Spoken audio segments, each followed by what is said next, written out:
My meditation today was just really painful. It brought up so much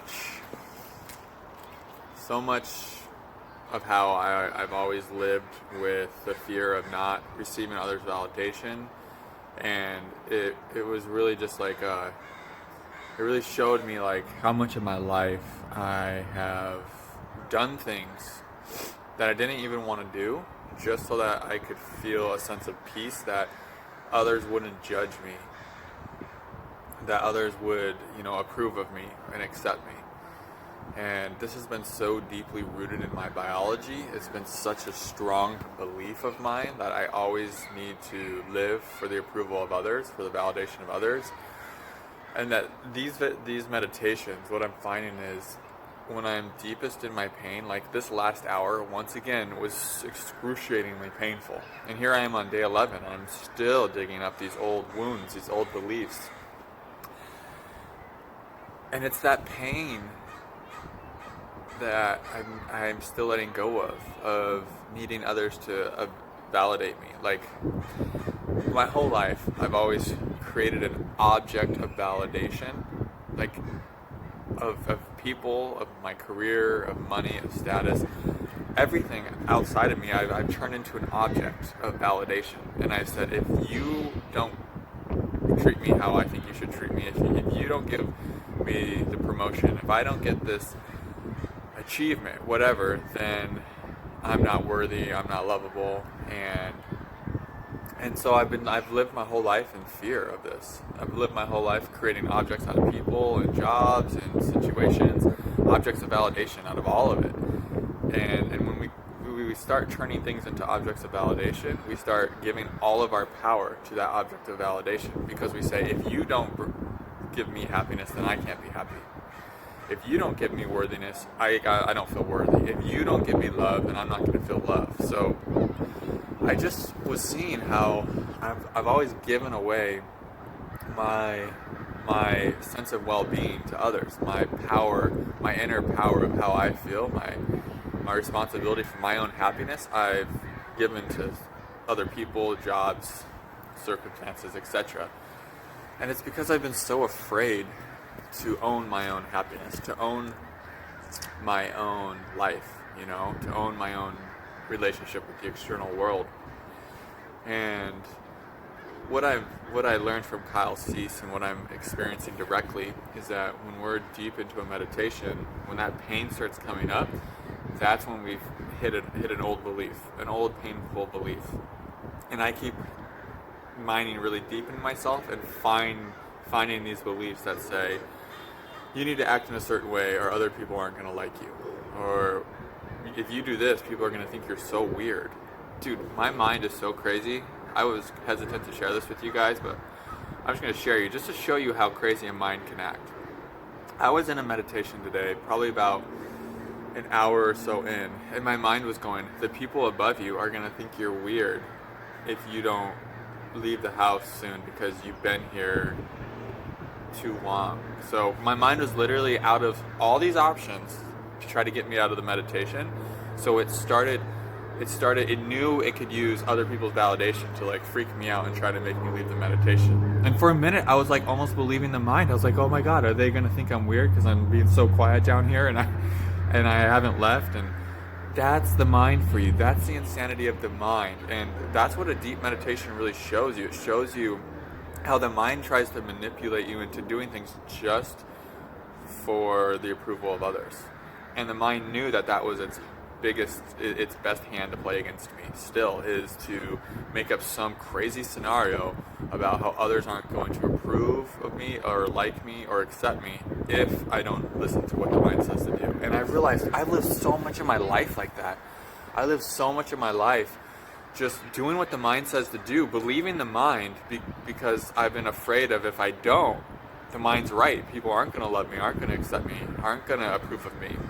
And I'm just like looking back at my life now and seeing how much of that belief has run me and how much I've just let this fear-based mind pattern dictate my movement in this world, and how these meditations are just bringing that belief up and allowing me to feel the pain of it and the lie of it, the the lie, like I was saying yesterday, that if so-and-so doesn't love me, or if I don't succeed, then I'm not lovable. It's such a lie, and it came up today, and I just saw this lie because it was such an insane lie today. And I just sat with it and I said, wait, are you serious that I'm actually going to try to believe this lie? And sometimes a lie has to be so insane for us to really see it. Because sometimes the lies that the mind is telling us that are so fear-based can be subtle and really clever, because the mind's very clever. And the mind can be very tricky. But today, when you meditate for so long, you start to really see the mind from a more clear perspective, with more space and more freedom. So its trickiness and cleverness really starts to, it doesn't have it's not as persuasive anymore. You just see through it. Like today I was just seeing through it, and I was just like, okay, and I just opened to the pain and I allowed the pain up. And I was just seeing through this lie that the mind was the mind was just trying to get me out of the meditation. Because these meditations, guys, these are death to the mind's control over you. These meditations, they disintegrate the mind. And that's, I think, why so many people are afraid of meditation. If you think that you're the mind, then the meditation is the scariest thing you can do, because it's literally going to disintegrate and dissolve the mind. And it's going to bring you into your heart, bring you into your body.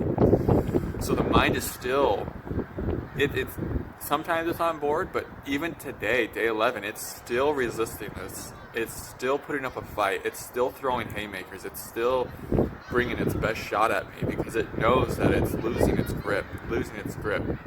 And before these meditations, I thought I had come so far with not identifying with the mind and with realizing that I'm not the mind.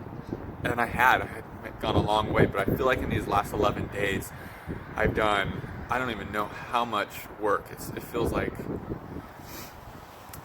I don't know, months and months. It's hard to even quantify it, I can't even tell you, but it just is amazing how far I'd gone, but how much the mind was still running me with its fear-based patterns, and how much I was still buying into it. Because now I'm just able to see those patterns for what they are. And so yeah, it's been a real difficult morning of feeling a lot of pain. I'm still in it right now. I'm not very clear right now, but I want to shoot these videos very authentic and raw with you guys. And this is a journey, this is a journey, and like any journey, there's going to be highs and lows, especially a journey where we're going deeper inward. Because yes, we're going to access more light and more bliss and more connection and expansion than ever, but we're also going to find those buried subconscious even beliefs that are based in fear, and that have all kinds of pain attached to them. And so we're mining deep within. We're gonna find it all, the light and the dark. So I don't want to make this, of course my spiritual ego wants to be like, breakthrough after breakthrough, every day is just love and light. I'm expanding more than ever. My consciousness is rising. That's what my spiritual ego wants to come on here and tell you. But I want to keep this raw and true and show you guys, like, there is no quick pill. There is no easy fix. That this is a healing journey, and every healing journey requires us to go through it all. It requires us to feel the feelings we don't want to feel. And I was feeling so much that I didn't want to feel for about an hour today. I'm only guessing because I never look at a timer.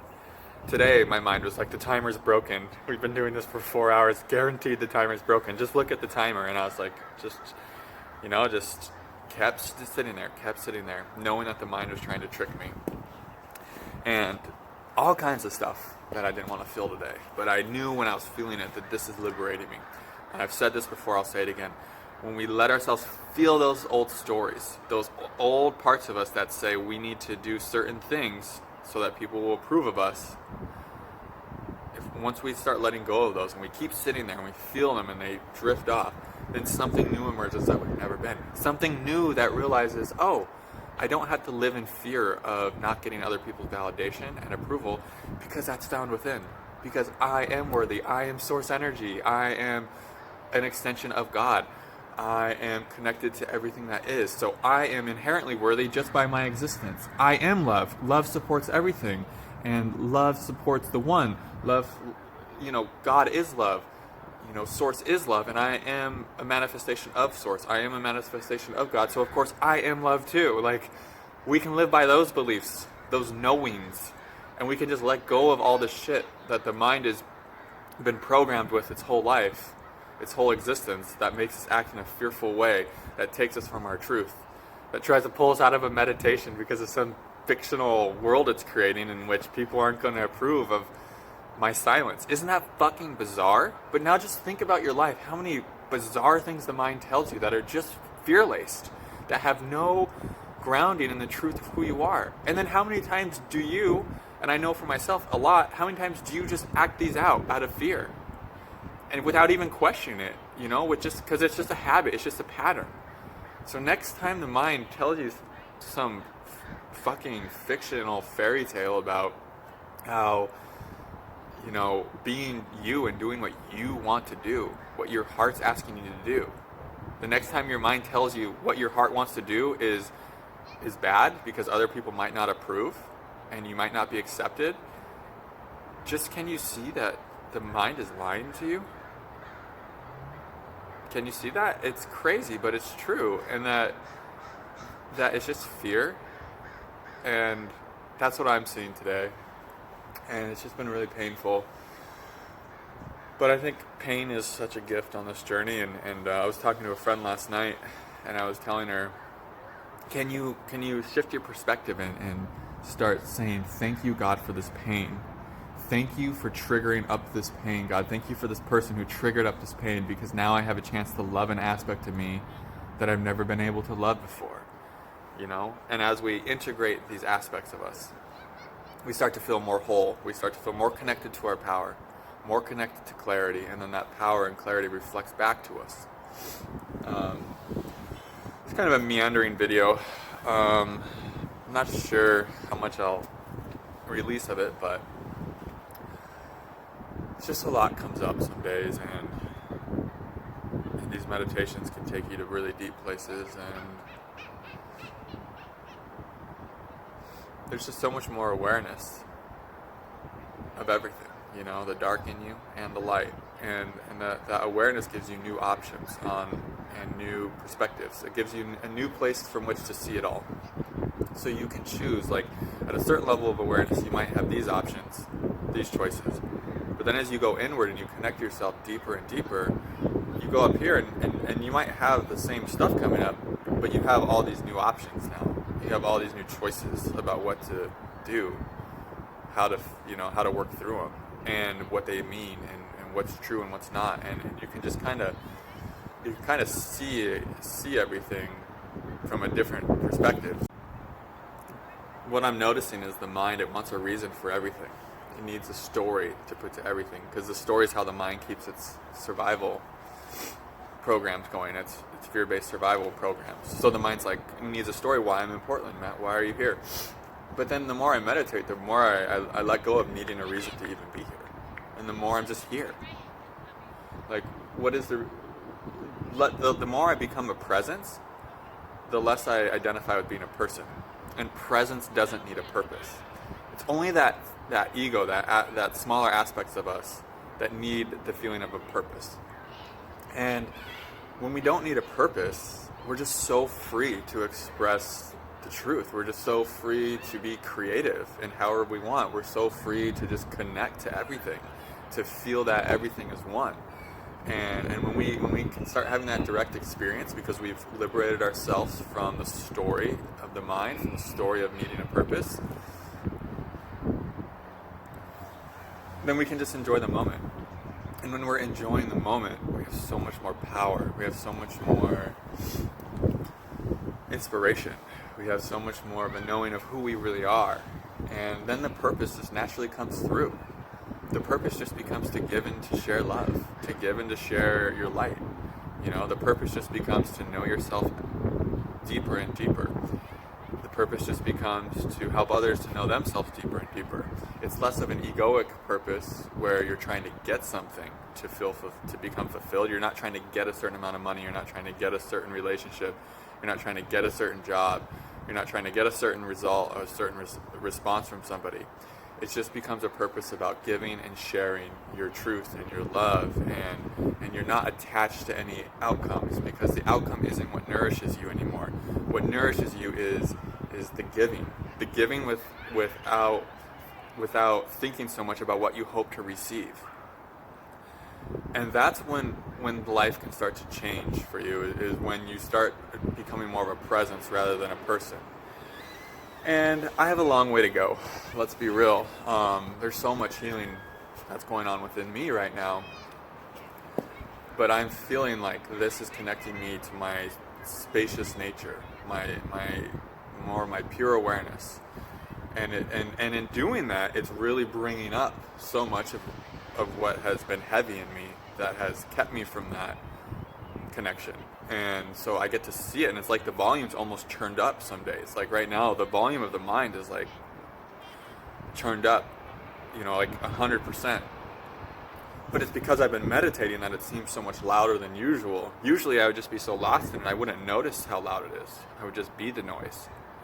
But now, through meditation, I can actually hear it at a higher pitch, because I'm not identified with it as much.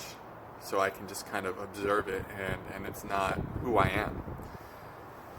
And in that way, we start to just come into who we really are. And we start to and when we start to know who we really are, all there is to do is just to enjoy the present moment. It's when we're confused about who we are is when we're always looking to the future, anticipating the future. When this gets here, I'll be happy. When I achieve this, I'll be happy. When I meet this person, I'll be happy. When I have this amount of money, I'll be happy.